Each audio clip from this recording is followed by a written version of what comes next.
Hello, thank you for tuning in. I'm going to just run over some stats and ranks and general dispositions for Thursday night's game between the Detroit Lions and Green Bay Packers.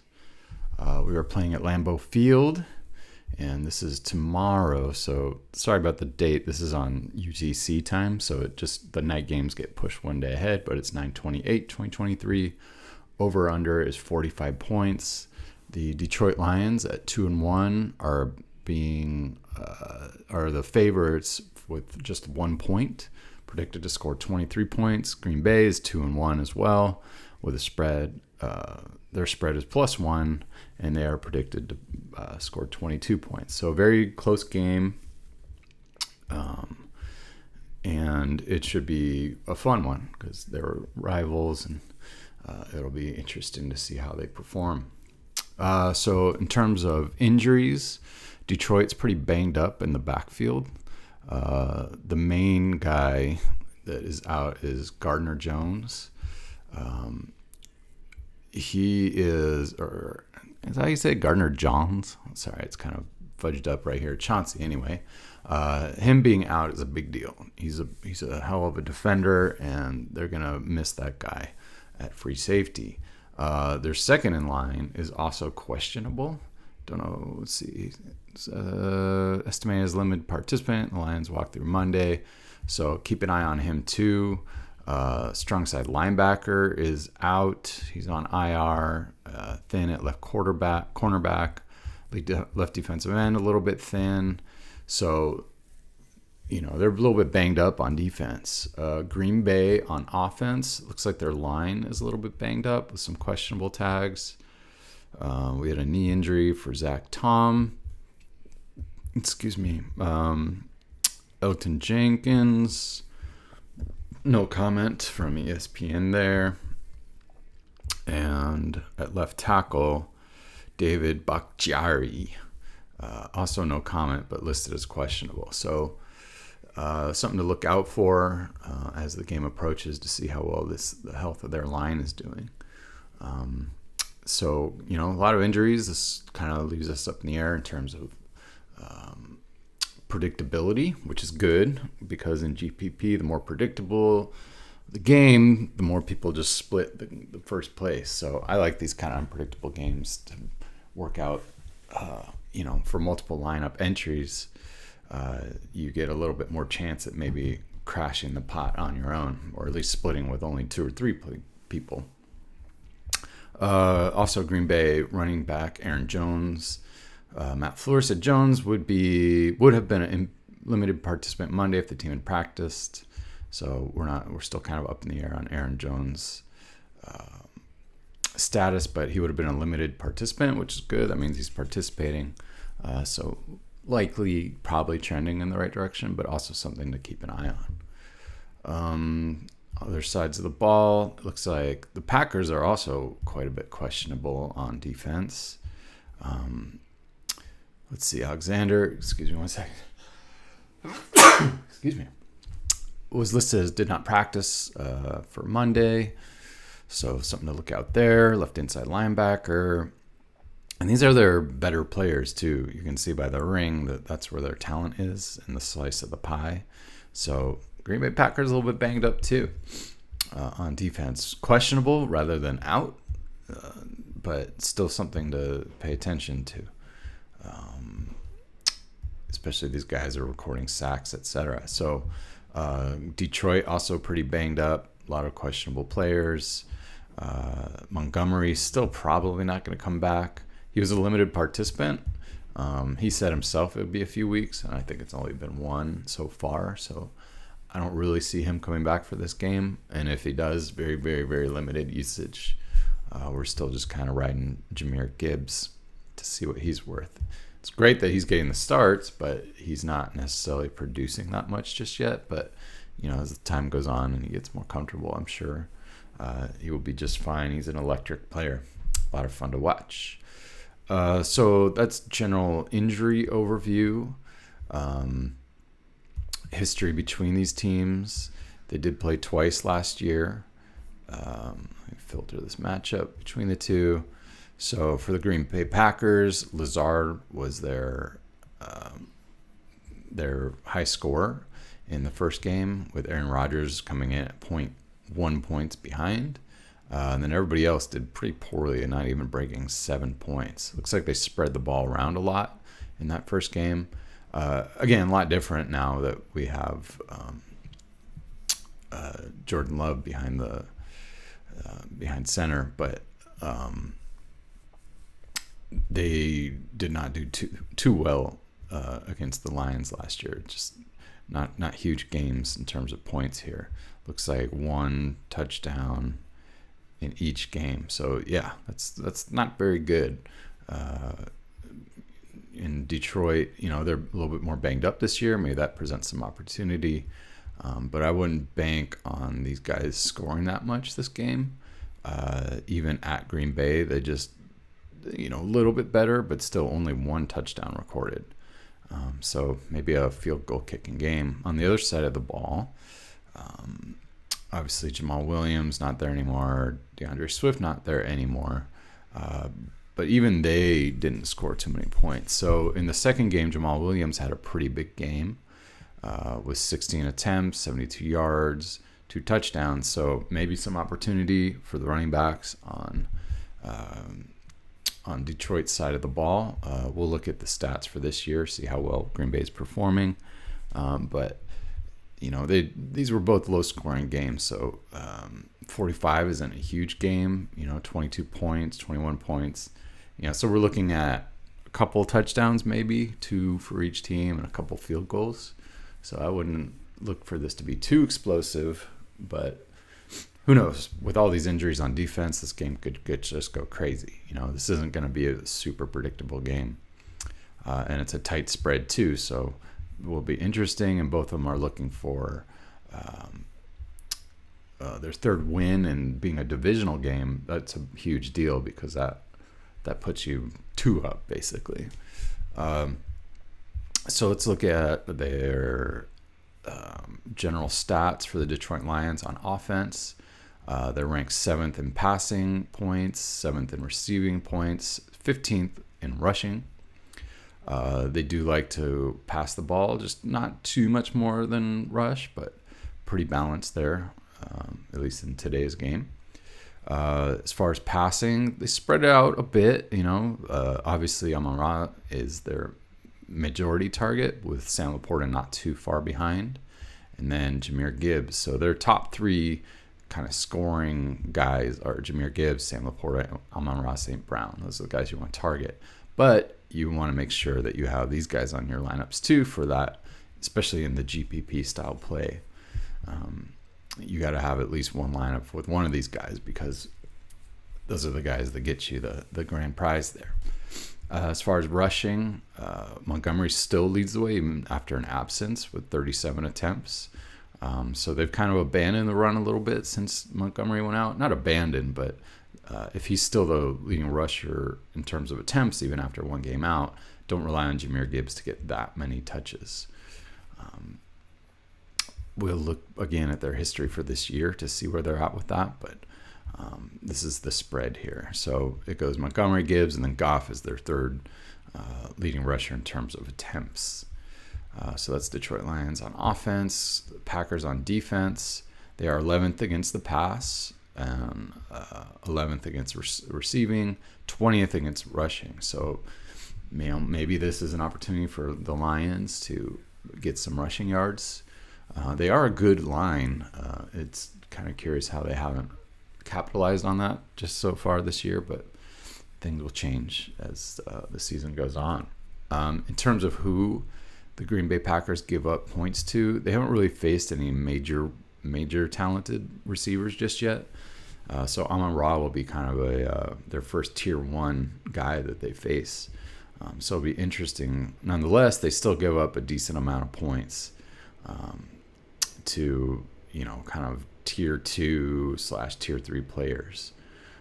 And so I would feel comfortable starting any Josh Reynolds or Amon-Ra. I mean, this is a single game we're looking at, so you're going to have to start them anyway, but we don't really have any history yet of them against a top-tier receiver. We'll see how that plays out. but they do give up points, and they also give up points to running backs. Here's their ranks. So they're actually ranked 5th against receivers so far. But if we look back, they played Chicago, Atlanta, and New Orleans. Not high-powered offenses. And, you know, Darnell Mooney had a good game against them with 7 targets for 53 yards and a touchdown. Not a massive game, but that's something. And then Atlanta had 2 players with over 6 targets and, you know, a decent amount of yardage. And then Olave, who still hasn't scored a stupid touchdown, had 11 targets for 104 yards. So receivers can do well against this team, even though they're ranked 5th. I wouldn't trust that stat because of who they played so far. Nobody with like super huge, high-powered receivers. 20th against quarterbacks, and that's Justin Fields, Derek Carr, and, well, 3 players from New Orleans because they stick Taysom Hill in there for those weird, I forget what those called, but those weird running plays. Wishbone, I think the lineup was called. So, yeah, they haven't played any, like, super dynamic quarterbacks yet. So this will be the first time they go up against, like, a marquee quarterback. And they're still already ranked 20th, so there's potential right there. Against running backs, kind of middle of the road, nothing too major. Bijan had a good game against them, 19 attempts, 124 yards. He didn't get it in the end zone, but that's a big game. That's over 5 yards a carry and 5 targets for 48 yards. So given that Gibbs is kind of a similar, like, target-wise, I'm not going to rank him up there with Bijan in terms of overall talent, but it looks like he'll have a good opportunity to make a splash in this game. Maybe even MVP candidate. I wouldn't put him past, like, having a blow-up game, and maybe this is it. Maybe this is the one. Okay, so 20th against quarterbacks, 22nd against running backs, 5th against receivers, but again, kind of misleading. I feel like they haven't faced anybody in the super top tier yet. 18th against tight ends. Had a decent game. Cole Kmet had a decent game against them. Kyle Pitts, Jonnu Smith with 6 targets for 47 yards, and they gave up 1 touchdown to Jimmy Graham on 1 pass. That is so Jimmy Graham. Like, one thing in one game. He's so make or break. Anyway, now for their statistic ranks and forced fumbles, they are 20th with 1 forced fumble. They are 10th with 2 for interceptions, with 2 interceptions. Passes defended, they are ranked 6th with 15. So maybe their cornerbacks or something. We will look at another statistic or another table to show you guys to better determine that. They do have talent at those positions, but those are also questionable, so we'll have to look at that. Sacks, they're ranked 9th with 9 total sacks. That's not too bad. And then tackles for loss, they are ranked 22nd with 13. Let's swap sides of the ball and look at Green Bay on offense. They are ranked 5th in passing and 8th in receiving, which is really good. They're cranking out the points. Again, kind of mixed with rush and pass, a little bit heavier on the pass side. Also like to spread it out pretty evenly amongst their top guys. Looks like their top 4 sort of kind of drop off. They're 5th, but, you know, again, everybody's getting their targets, so don't rule anybody out. Musgrave with 15 targets. That's pretty good for tight end. Obviously, the majority going to their 2 star wide receivers. You know, not crazy talented, as you can see by the ring there, but they're getting the job done if they're ranked 8th overall in reception points. As far as rushing, Dylan's having a good year, and he is the main guy, with Jordan Love being the second guy. And then Aaron Jones coming in 3rd.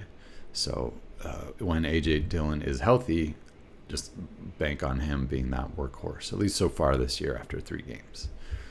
Detroit Lions, defensive side of the ball, they did give up a big game already to a top-tier receiver. So you can kind of, like, if you have a top-tier guy, bank on him against the Detroit Lions. They don't like to clamp down or take away that top guy. It looks like they just play focus on everybody, kind of the same, and you can have that breakaway game against them. And they're not ranked very well against these teams.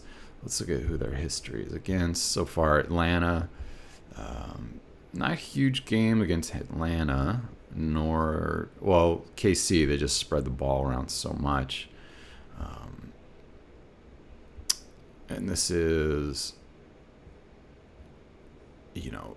against, so these teams are kind of misleading because they're throwing it to their running back too. So we're just looking at against wide receivers.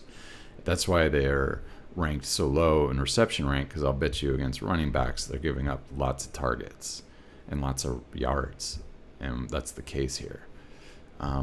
So anyway, against wide receivers they're ranked 13th, but again they've been playing teams that like to throw it to their running backs. And against running backs, not too bad either, ranked 10th. 30th against tight ends, so Kelsey has something to do with that. Kyle Pitts had a decent game against them.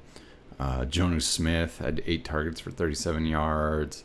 Blake Bell had 3 targets, 12 yards, and a touchdown. Touchdowns make a huge difference in scoring, at least so far in ranking, because obviously it's just so much variance there that one touchdown will throw this rank completely in one direction or another. So the fact that they gave up a touchdown puts them way down, and it looks like, in terms of talent, they've faced good tight ends so far. And actually, no, they didn't play against Kelsey. I guess that was the first game. Yeah, that was the first game. That was where they upset KC. These are ordered by alphabets here, so I should actually redo that so that it's at least in game order. So I know that KC was the first game, but yeah, even without Kelsey, they're ranked 30th against the tight end. So, maybe that's a play on Green Bay's side of the ball, play their tight end. Looks like that could be an opening for them. So 16th against quarterbacks, 10th against running backs, 13th against. So they look better here in terms of ranks, but overall their rank is kind of low and a little bit higher against the rush. Who have they faced in terms of running backs? And this is why whenever you play KC, it's so misleading because they just spread the ball out so much. Like you have a horrible game, but the stats don't look all that amazing because that's Mahomes getting all those stats. Kenneth Walker had a pretty good game against them too. Well, I'm not too good. 17 attempts for 43 yards. So they haven't given up like over 50 to any particular running back. They will give up some checkdowns and extra targets here. So it'll be interesting to see how they do against kind of a workhorse running back. Stat ranks: forced fumbles 20th, interceptions 19th, passes defended ranked 11th, 14, sacks with 8 ranked 14th, and tackles for losses they are ranked 19th. So not like crazy defense, I don't know why in our heads, or at least my head, I think of Detroit, I think of good defense, but that could be years ago too. In terms of stats, not that impressive, but football is also, you got to watch tape too. And from what I've seen, they're not that dynamic so far this year on defense, and talent-wise, neither. Okay, so those are all the basic stats. Now let's get into the spreads. So the fact that Chauncey is out is a big deal because there's a huge drop-off in talent once he's gone.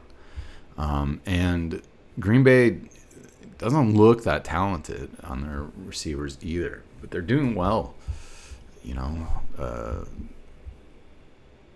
being 5th and 8th in receptions. And so they're outperforming their ability because this doesn't look like a group of receivers that anybody would necessarily be that scared of. They're young, so they've got, it's a young team, but, they're not ranked that high in terms of like their overall ability. Whereas on defense, so they kind of match up pretty evenly. But this is a big deal. So maybe this gives the edge over to the receivers on Green Bay's side of the ball. Again, I don't want to like bank on them and say they're going to be amazing. Obviously, in DFS, you got to choose somebody, and you're going to choose a receiver or two. But I don't look out for monster games from these guys. But again, with all the injuries and depleted defense on the Detroit side, maybe that could be a factor. And the fact that Detroit, in terms of sacks, they're ranked 14th, so kind of middle of the road. So, Jordan Love will have some time to pass the ball. And if if Aaron Jones plays, they'll be able to spread the ball out quite a bit. So I see this is a good game for Green Bay so far. I'm not seeing anything on Detroit that would make me feel that confident in choosing them. Other than their offense, we'll look at their spread. They have a lot of talent. Amon-Ra is obviously super talented. Marvin Jones Jr. Josh Reynolds is having a good year. He's a super strong player. And so if Alexander, for some reason, on their left cornerback, Jair Alexander, for some reason can't play, that's going to have a huge impact for Green Bay. Now, they're going to be charged up, and ready to play because they're at home and they're a young team. But if they can't is that a word? If they can't, clamp down on Detroit's passing game, they're going to have some issues. Because, again, they haven't played a top-tier guy yet, and that's why they're ranked high. In terms of sacks, they do get after the ball. They're ranked 9th. So if they can get to Goff, that could take away some of that ability. But so far, I'm kind of leaning towards Green Bay. It just seems like they have more going for them into this game. Detroit, I like them. They were fun to watch on the Hard Knocks, but I do feel like they get a little full of themselves a little bit fast. They need to go out there every week and just be consistent with how well they play. And Green Bay, again, is young, so they just kind of have that at home primetime game factor going for them. So opening up the aperture again, Green Bay's defense is a little bit older than their offense, so they're kind of young on that side of the ball, and that could bode well.